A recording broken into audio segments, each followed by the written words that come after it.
अरुणामाई college of pharmacy विद्यार्थी व NSS student आपल्यासाठी घेऊन आलो आहोत एक नाटक एक नाटक एक नाटक एक नाटक एक नाटक एक नाटक एक नाटक एक नाटक। आम्ही जे नाटक आपल्या समोर सादर करीत आहोत ते पूर्णतः काल्पनिक असून फक्त जनजागृती निर्माण व्हावी या हेतूने करण्यात येत आहे। त्यातील प्रत्येक घटना पात्र प्रसंग हे काल्पनिक असून कोणीही वैयक्तिकरित्या घेऊ नये। परोपकाराय फलती वृक्षा परोपकाराय बहती नद्या। ए तू थांब, हे ऐका झाले झिंग झिंग झिंग झिंग झिंग झिंग झिंगाट झिंग झिंग झिंग झिंग झिंग झिंग झिंगाट। परोपकाराय दुहंती गाव परोपकाराय विद्यम शरीर। अरे थांब ना, तुझा जगा ग वाऱ्यावरती उडतो। ए तू गप्पस, ती काय म्हणते ते बघ। अरे सॉरी काय मंडळी, आज कपड्यावर नाही जायचं काय मॅडम? आज गप्पा नाही मारायच्या का? मग तुम्ही आलात तरी कशासाठी? तुम्हाला काहीतरी सांगण्यासाठी, तुम्हाला काहीतरी दाखवण्यासाठी। आज नेमकं काय समजवणार तुम्ही?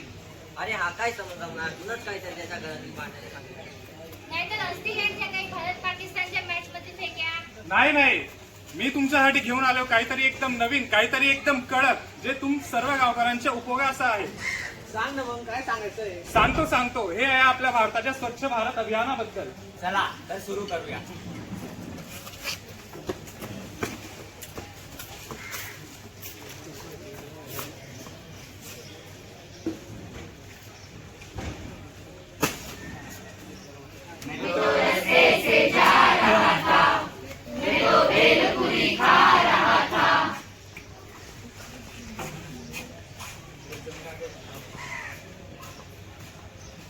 किती कचरा, केवढी घाण, आपलं सरकार तर काही करत नाही।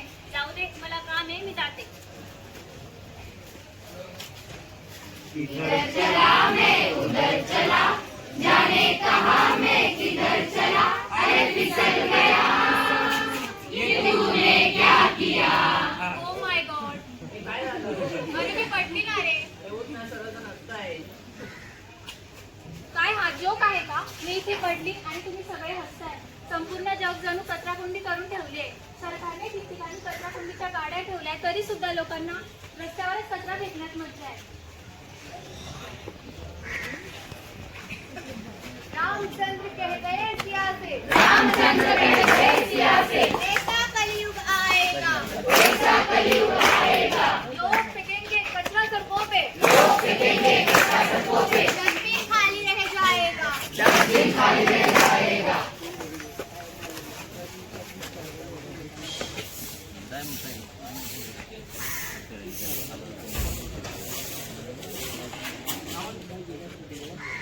काय म्हटलं बाई का? कचरा झाला ना, कचरा तर समय अंगणातच टाकला। काम आता या टायमात पाहते, पुढच्या टायमात टीचर जरा थोडी येते। हो ना, तिने जे करलं ते तुम्ही बी करा, तुम्ही समजा त्याच्यात काय फरक? तुम्हाला लोक शिकवू दीडशाने। अहो कोण ना मन शिकवणारा? जैसा करोगे वैसा भरोगे, जैसा करोगे वैसा भरोगे, कूड़ा फेंकोगे कूड़ा पाओगे, कूड़ा फेंकोगे कूड़ा पाओगे। हमारा नेता कैसा हो? पप्पू भाई जैसा हो, हमारा नेता कैसा हो? पप्पू भाई जैसा हो।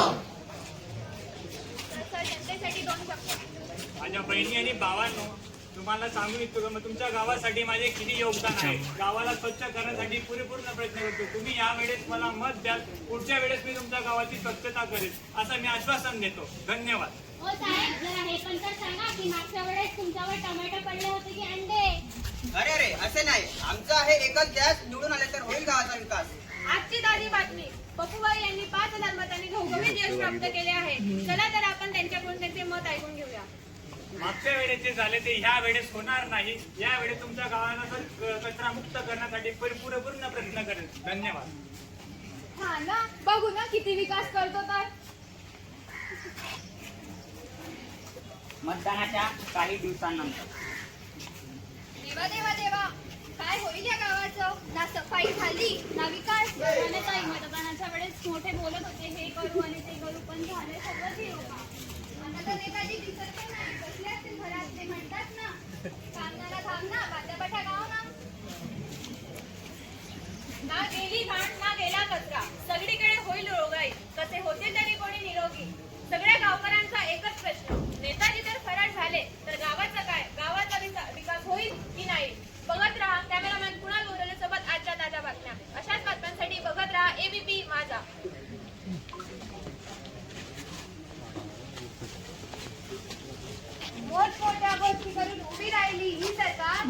मोठ्या गोष्टी करून उभी राहिली ही सरकार. कामाच्या वेळेत दिला त्यांनी नकार. कामाच्या वेळेस दिला त्यांनी नकार. जरी अंमलात आणले योजन. तरी अंमलात आणले योजन. तरी त्यांचं ऐकतात का सर्वजण. तरी त्यांचं ऐकतात का सर्वजण.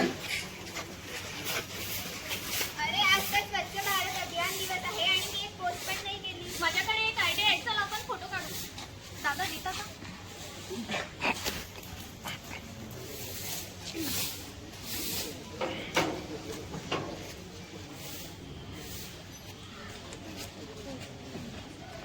कॅप्शन टाका. स्वच्छ भारत. स्नॅपचॅट आणि इंस्टाग्राम एवढीच आपल्या युवा पिढीसाठी राहिलेली गोष्ट आहे. स्वच्छ भारत अभियान चालू आहे आणि त्या फक्त स्नॅपचॅट आणि इंस्टाग्रामवर पोस्ट करताय. अरे अरे काय हे गावची अवस्था, काय हे पसरलेला कचरा, काय हे साठलेले, काय हे अडकलेले सांडपाणी, काय हे जमलेले प्लास्टिक आणि झाड त्या सगळ्यामुळे डेंग्यू मलेरिया सारख्या रोगांना आमंत्रण. हो ना, किती रोगराई पसरलेली आहे. गावाकडची लोकराई लक्षही देत नाही आणि शहराकडची देत नाही. आई माझं पोट दुखतंय, मला मळमळतंय, ताप देखील आलेला आहे. काय झालं बाळा तुला? तुला तर खूप ताप पण आलाय. चल आपण लगेच डॉक्टरांकडे जाऊ.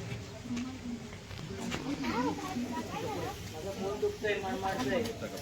मला खूप त्रास होतो.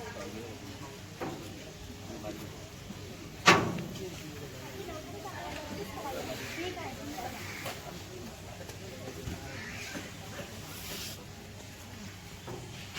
याला तर खूप अति प्रमाणात डेंग्यू झालेला आहे. मग काय करावं लागेल?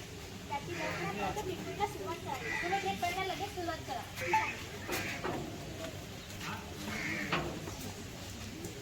एका रात्रीत डेंग्यूचे प्रमाण वाढल्यामुळे त्या मुलाची तब्येत जास्त सिरियस झाली. बघा बघा, आजार पसरल्यामुळे आज त्या मुलाच्या जीवावर बेतले. आज त्यांच्या घरात घडले, उद्या आपल्या घरात घडू शकते.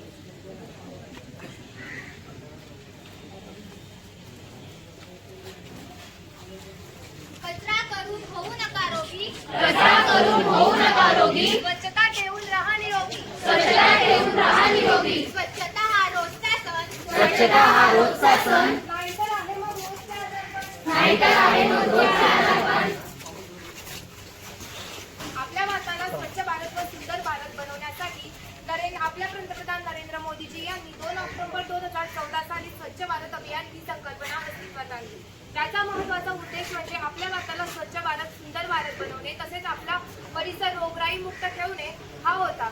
आपण म्हणतो की आपण जिथे स्वच्छता असेल तिथे लक्ष्मीचा वास असतो, तरी पण आपण कचरा असा इकडे तिकडेच का फेकतो? तर तसं न करता तो कचरा कुंडीत टाकावा, प्लास्टिकचा वापर शक्यतो टाळावा आणि आपल्या कचऱ्याची योग्य पद्धतीने विल्हेवाट लावली तर आपला जो परिसर आहे तो रोगराई मुक्त होईल